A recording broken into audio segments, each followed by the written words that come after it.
আর যে গুরুত্বপূর্ণ বিষয়টা সেটা হচ্ছে ওলন দিয়ে এই জিনিসটা আমরা ঠিকভাবে মেপে দেখব। আসসালামু আলাইকুম, কেমন আছেন আপনারা সবাই?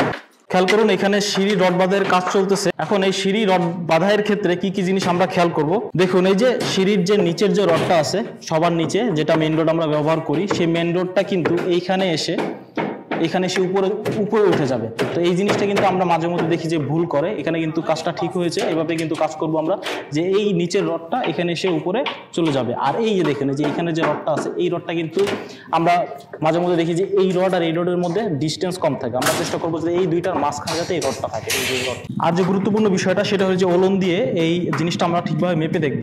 আর যদি আমরা এই সিঁড়ি মাপার ক্ষেত্রে 1 ইঞ্চি বা 2 ইঞ্চি পরিমাণও দেখা যাচ্ছে যে আমরা ডিফেক্ট দেই, তাহলে কিন্তু দেখবো যে সিঁড়ির ধাপগুলো আমরা মিলাতে পারবো না। তো আমরা চেষ্টা করব যখন এই রড বাঁধাইয়ের কাজ হবে এবং এই শাটারিং কাজগুলো হবে, তখন চেষ্টা করব ওলন দিয়ে এবং ঠিকভাবে টেপ দিয়ে মেপে দেখার জন্য যে মাপটা অ্যাকুরেট আছে কিনা। ভালো থাকুন সবাই, ধন্যবাদ সবাইকে। আজকে এই পর্যন্তই, আল্লাহ হাফেজ।